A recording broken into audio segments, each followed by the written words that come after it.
Today, I'm going to share with you some of my story and also what it is that's led me to pivot into a new direction and led me on a journey that's put me in front of you here now at 35. Now, if we haven't met before, my name is Julio and I'm a photographer and content creator from Melbourne, Australia.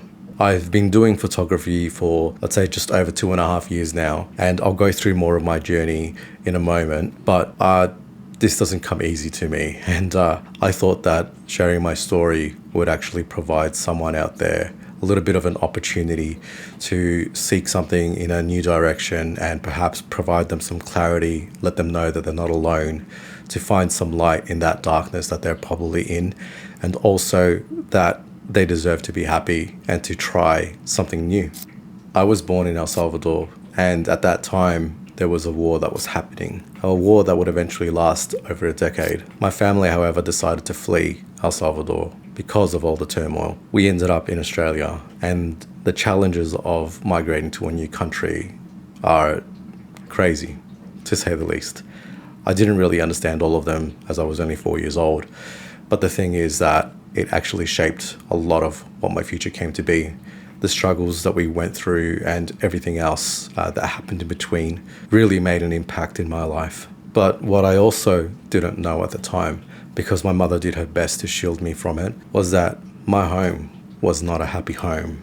And it suffered at the hands of my father with violence and its own oppression. Life has never really been easy, and the struggles that I went through only changed forms. They didn't really go away.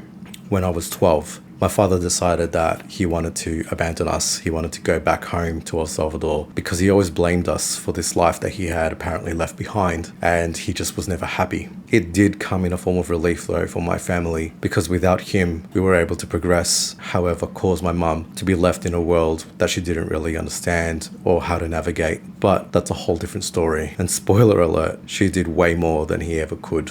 And I'm so proud to call her my mother. As a teenager, I shut out everything that felt like a confrontation or anything that could lead to a type of failure. I became reclusive and I fucking hated trying to fit in. I let opportunities that could have changed my life and pointed it to a different direction just completely slip away because I felt that the skills that I had or the knowledge that I wanted to develop was just undeserving. I had always felt like, who was going to care about this average or sub-average little kid that has nothing to offer the world, nothing at all. And so I found my escape in video games, in technology, and in drawing. When I was a young adult, I did many stupid things, and I hurt a lot of people. I lied, and I did many things that I'm not proud of, and I cut off so many people who just didn't deserve to be hurt. Looking back now, I was just lost. I was still that kid hiding from that world. And instead of seeking for help, I just buried it all inside. And that was my reality for many years, until I realized that the pain never goes away and you just have to learn to live with it and you have to adapt. So I started to face it. My world just felt like it was just crumbling down all the time. And eventually I put myself in a situation that I really shouldn't have. And it led me down a rabbit hole of being diagnosed of chronic adjustment disorder, social anxiety, and depression at 23 years old. I reflect on that often, and I recognize that I'm extremely lucky to be here in front of you all now. After everything that happened, I recognized that I just couldn't keep living in self-destructive mode. I recognized that change needed to come. And eventually, after the compounding effect of kicking small goal after small goal, I started to find who I was, and I started to be happy. I met my now wife just over 8 years ago, and I knew within a couple of dates that she was just my person. She has played a massive role in helping me heal. She's believed in me when I didn't believe in myself. She reminded me that opportunities have to be created because they don't always come knocking on your door, and you have to just go out there and make them yourself. So I started working on my entrepreneurial traits, and she empowered me to build something for us. I tried different businesses, and I also tried different avenues of alternative income. But eventually, all of these things just didn't work out for one reason or the other. And that's okay. They were all lessons learnt. Then in 2022, at 33 years old, after not being creative for over a decade, I picked up a camera And what started off as a hobby eventually became something much greater. You see, that camera became more than just a tool to take photos.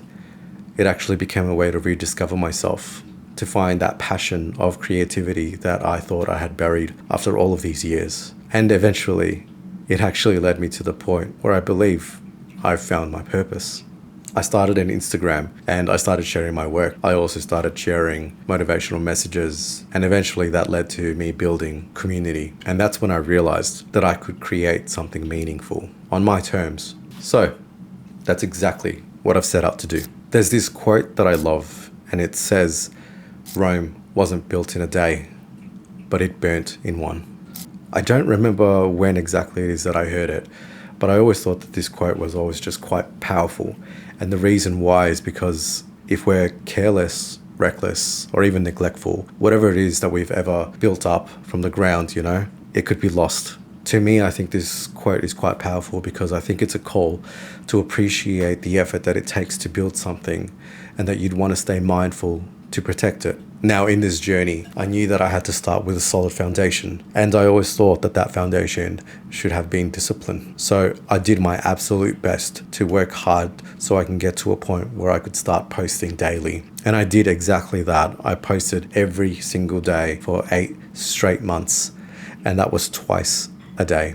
And almost overnight, I just burnt out. And I really thought at that point in time that that was it. But I'm still here. You see, there's another quote that I really love, and it's from one of my favorite books, Atomic Habits. And it states, "You do not rise to the level of your goals, you fall to the level of your systems."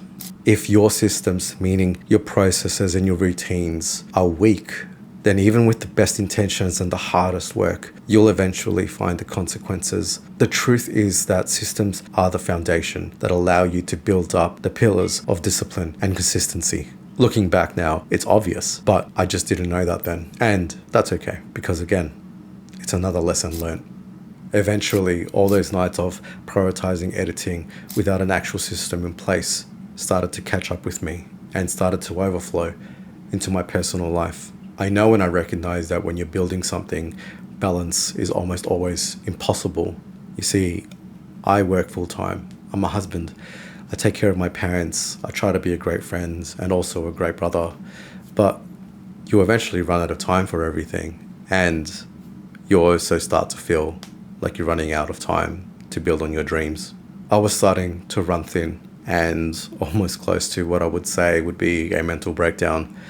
But I recognized at that point in time that I just needed to step away for a little and drop that consistency that I had, strived so hard to build. The most important thing for me was my health and my family. A few months ago now, I started to jump back into everything. And unfortunately, life decided to throw us something else. And my stepfather was unfortunately diagnosed with cancer. It was early enough that the tumors were removed, and he's recovered well in that aspect. But chemotherapy is the next step, and that's what he's currently going through. And there's a few months of that, but that caused me to, of course, stop what I was doing in the capacity that I was doing at. And I would do it over and over again because the most important thing to me is my family. As someone who advocates for men's mental health, I really just want to say that we all have burdens to carry, and I know that you know that as well. But it is okay for you to share them, and it is okay for you to seek help. I know that when I shared this on my story about my father's cancer diagnosis, that many of you reached out to me with some beautiful stories as well of recovery and also some sad ones of loss. And I just want to say to you that I understand and I appreciate you and I care about you. We all have something important to say, and I hope that one day you have the courage to share your story too. I've struggled with figuring out how all of this plays into my life, and I've been wanting to go ahead and get out there and start doing shoots again. And I've put it up on my Instagram stories, and I've got a whole bunch of people who are willing to do it with me. And I want to say thank you to them as well for their patience, because I will eventually get back out there and do everything that I need to do. I'm working on my systems right now to make sure that I'm present for my family, but I'm also present for myself. I can't forget about the dream that will help not only just me, but also my family. So as long as I keep moving, one step at a time, I know that my success will be inevitable. One of the things that I really want to say is that you don't have to have everything figured out before you start.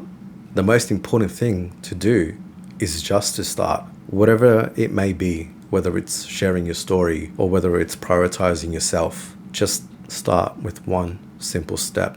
Make small goals and start kicking them. All it takes is for you to just change your mentality. And I hope that what I've shared here today has maybe started a little thing in your brain, a little wheel to just keep going, and just hopefully will give you the courage to start something different. You've probably spent a hell of a lot of time in your life just overthinking everything. So just start. I'm 35 and the age doesn't really matter. The fact is that I'm hungry for more, and I recognize that I can give more to the world. So I will, and I hope you will too. This year I have many large and scary goals, but if they're not scary and they're not unrealistic, then what the hell is the point, right? One of them is actually this video, and I'm super proud that I was able to get this out to all of you. And it's really just more so a part of my own healing journey too. I know I'm going to achieve a ton of them, but instead of sharing them, I'm going to be keeping them close to my chest this year. What I will let you know is that YouTube is a large part of my plan. And as I go along in this journey, I will also show you guys the best parts of it. And most importantly, the worst, because I feel like I need to share that too. I would really appreciate if you would go ahead and subscribe and join me in that journey. And I will promise to give you as much value as possible that I can give. For those of you who have stuck around to the end, I deeply appreciate you. Thank you so much for your support. Let's work together and let's create a world that we're all proud of. Peace.